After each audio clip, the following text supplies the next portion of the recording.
junio de 2012 se llegó a contaminar también a la policía, a todos los servicios de seguridad, y hubo experiencias de uso por parte de los funcionarios de policía de las técnicas del 15M, es decir, Facebook, Twitter, nada de banderas, etcétera, etcétera. Es decir, que esa hegemonía, esa capacidad de afectación era inmensa.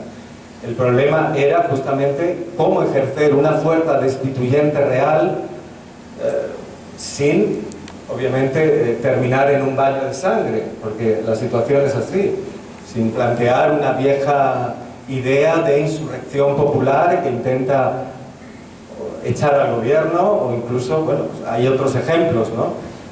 Que estaban presentes, por ejemplo, el 19 y 20 argentino, para mucha gente en España estaba presente, fue una especie de insurrección, pero también, digamos, con sangre, con muertos, con una situación de inestabilidad que no formaba parte del patrimonio del 15M. El patrimonio del 15M, o el método del 15M, era extremadamente pragmático y extremadamente preocupado por la seguridad de la gente. Nunca cualquier intento de radicalizar en el sentido de, bueno, vamos a empezar a pelear con la policía, era increíblemente controlado, no por uno o dos, sino por la red. La red censuraba a través de sucesivas olas de valoración, no, eso no se debe hacer, eso no es 15M, etc. Y siempre se controló de una manera increíble, como una especie de control distribuido, cualquier intento de separar el movimiento, puesto que eso que significaba que unos utilizan la violencia y otros no, eso ya es una separación, también utilizada por el gobierno y el poder para separar a unos y otros. No, el elemento común, el factor común era la desobediencia civil pacífica, pelearse con la policía, sí, pero sin superar determinados límites, ¿no? Ahora bien, eso no podía constituir una insurrección, y entonces se planteó el problema de utilizar, de llevar el 15M a las instituciones, de llevar el 15M a la lucha electoral, de construir una máquina que fuera capaz de usar esa potencia de afectación, de movilización, ¿no? del enxame, ¿no? O enxame, el enjambre político constituido para golpear a las instituciones de gobierno, para llevarlo a unas elecciones, y el debate pues se prolongó durante un año entero. La fuerza más vinculada directamente al 15M fue el partido X, ¿no? Partido X, que pues una fuerza, bueno, yo estuve vinculado al partido X, quería justamente llevar el método del 15M, el método del trabajo en red, el método de horizontalidad, el método de construcción colaborativa de un programa, el método de no tener líderes ni portavoces, etcétera, a las elecciones, empezando por las elecciones europeas de 2014, que permitían, por el tipo de sistema proporcional, permitían que fuerzas pequeñas en toda España pudieran tener un efecto global muy fuerte, ¿no? Por razones que podemos discutir, el partido X no funcionó. No funcionó también en parte porque surgió Podemos, puesto que Podemos surge de compañeros y compañeras que analizan el problema de ese bloqueo de las luchas, es decir, de que la horizontalidad hegemónica ante gobiernos que son claramente antidemocráticos, que son represivos, que son, digamos, la fuerza del capital y de la finanza sin ningún distingo, no se van a ir y no van a acceder a una situación de movilización permanente, ¿no? Pero ellos partían de que era preciso utilizar, en primer lugar, en lugar de las redes sociales, Twitter, Facebook, utilizar la televisión, utilizar el grande media y utilizar las formas de, ¿cómo decirlo?, de presentación política que se dan en la televisión, es decir, personalidades, discursos sencillos, significantes vacíos, es decir, apropiarse del lenguaje sistémico, por ejemplo, no sé, democracias, pueblo, justicia, patriotismo también, que son fórmulas o significantes vacíos, y darles un contenido que sea la referencia real, material a las luchas, la referencia al 15M como origen, cualquier protesta, la indignación del pueblo, intentar crear lo que el fallecido Ernesto Laclau llama una cadena de equivalencias entre distintas causas, distintas luchas, distintos sujetos, ¿no? No sé si gracias a Laclau o por qué, pero Podemos tuvo un éxito increíble.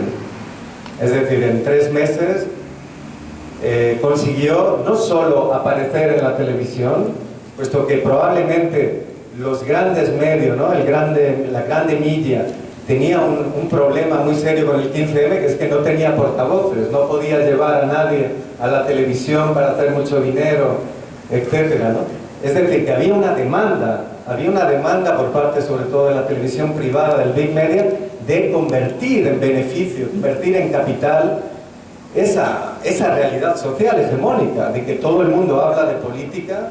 Desde 2011 es normal, algo que personalmente yo nunca había vivido, ¿no? Mi experiencia política, ir a comprar el pan, ir a cualquier sitio y la gente está hablando de política, gente normal, ¿eh?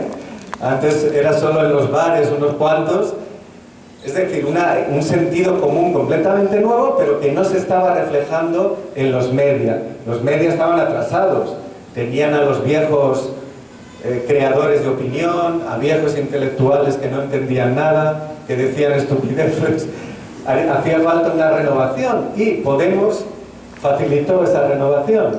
Es decir, produjo un compromiso entre intereses del gran media de llevar la realidad social a los medios y la posibilidad para una fuerza nueva, una fuerza creada por 8 personas y algunas más, pero fundamentalmente por 8 personas en la Facultad de Ciencias Políticas en España, pues de construir una máquina mediático y política que utilice, aproveche ese espacio de oportunidad, ¿no?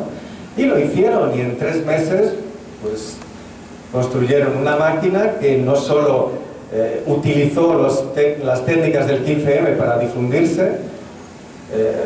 Un amigo, Javier Toret, que también formó parte del Partido X y que, bueno, pues ha sido en España de los que más ha investigado y sigue investigando con Manuel Castells la tecnopolítica del 15M. Él estaba viendo en los meses anteriores a junio de 2014, que fue cuando Podemos, pues bueno, tuvo ese gran resultado en las elecciones europeas, estaba viendo que Podemos no solo era fuerte en la televisión, sino que estaba ganando en las redes. Es decir, que estaba superando al partido X, que supuestamente era el partido fuerte. Es decir, que estaba generando una interacción virtuosa entre gran media y redes.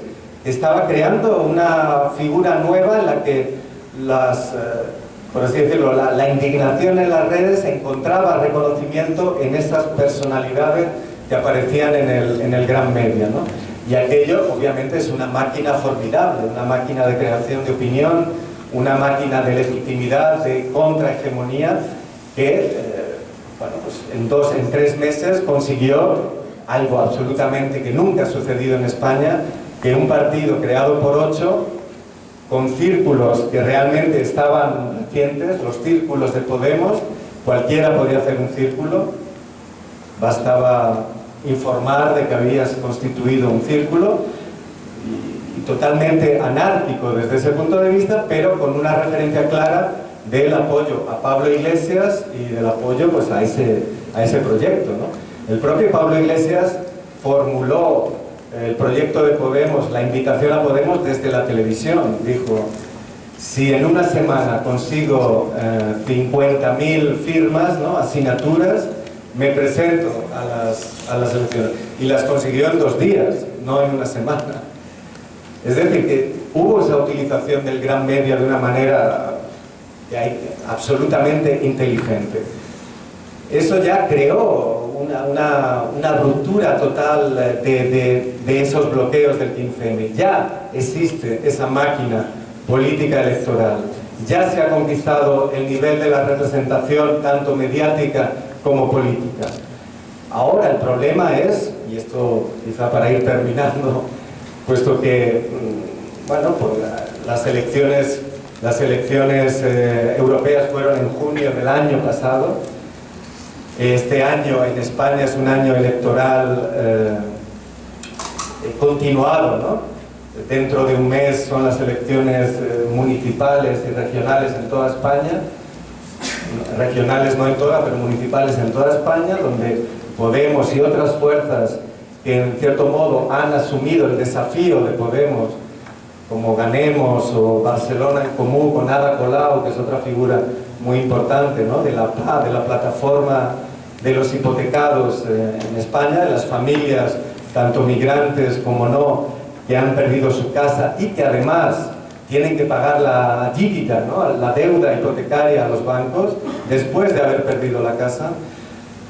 Ada Colau es también una figura casi tan importante como Podemos, pero que no quiso hacer esa máquina político-electoral. Después ha decidido presentarse a la prefectura, a la alcaldía de Barcelona, ¿no? Pero en las municipales se confrontan varios proyectos, fundamentalmente el mayoritario sin duda es Podemos. Es decir, que es un work in progress, no hay conclusiones definitivas. Ahora, para ir terminando, el problema que se pone ahora es que Podemos plantea, o los dirigentes que lanzaron Podemos plantean que es necesario establecer un paréntesis en ese método del 15M del que estamos hablando. Un paréntesis en el sentido de una especie de estado de excepción político. Ellos plantean que este año, 2015, es la ocasión, ¿no? El kairos fundamental para justamente ejercer ese poder constituyente y destituyente y terminar con este sistema de partidos totalmente corrupto y vendido a la finanza, que tiene como blindaje, ¿no? Tiene como su principal defensa la Constitución de 1978, la monarquía y una serie de pactos que es necesario revisar. Ellos plantean que este año es la única oportunidad y que solo ellos pueden hacerlo, solo Podemos, a través de esa máquina electoral mediática, puede terminar con el régimen, y que por lo tanto lo que hay que hacer es apoyar a Podemos, votar a Podemos, dejarse de tantas discusiones y apostar. Eso obviamente, después de 3, 4 años de 15M, pues hay mucha gente que dice, en fin, ¿por qué?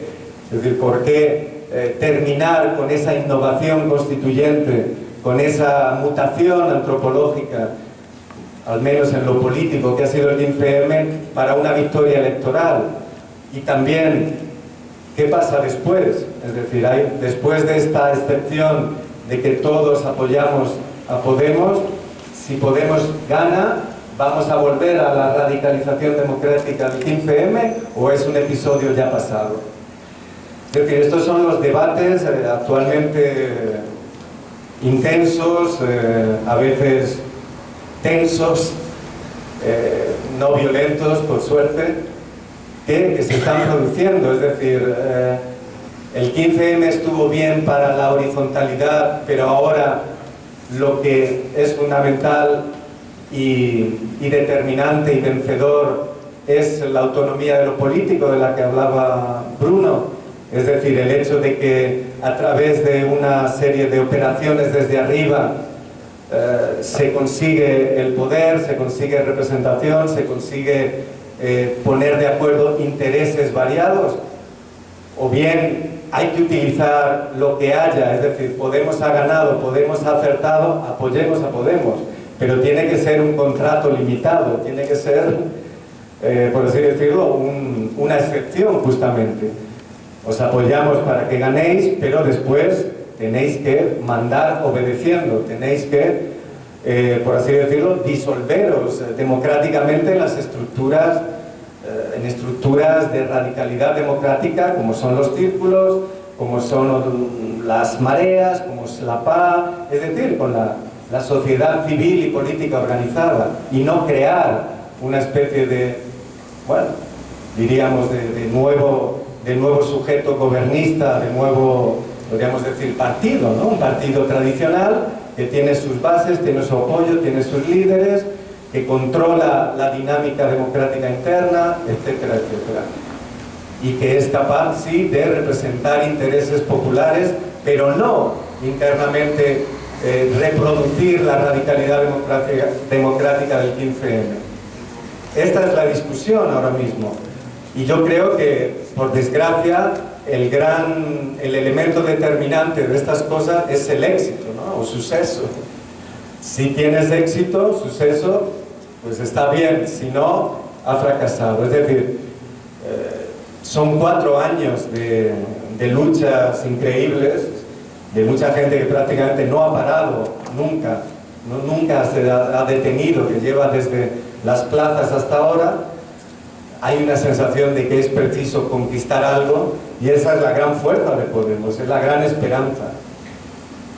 Pero al mismo tiempo hay una enorme fragilidad, puesto que si Podemos realmente no gana en las próximas elecciones o no es determinante en las próximas elecciones, el problema se planteará qué hay que hacer para ganar. Si ya la autonomía de lo político, por así decirlo, no funciona o no es vencedora. Es preciso repetir el 15M otra vez, es preciso volver hacia abajo y reconstruir con una nueva constitución. Estas son un poco las cuestiones que están en juego y que están mezcladas con una lucha electoral permanente en la que prácticamente cientos de miles de personas están constituyendo comités, en fin, participando en las candidaturas, haciendo primarias. Pese a estos problemas se está viviendo realmente una primavera constituyente en España que no puede desaparecer aunque no se gane. Pero son debates y son elecciones estratégicas determinantes. Lo dejo aquí, espero que me hayáis entendido y que haya aportado algo. Gracias, obrigado.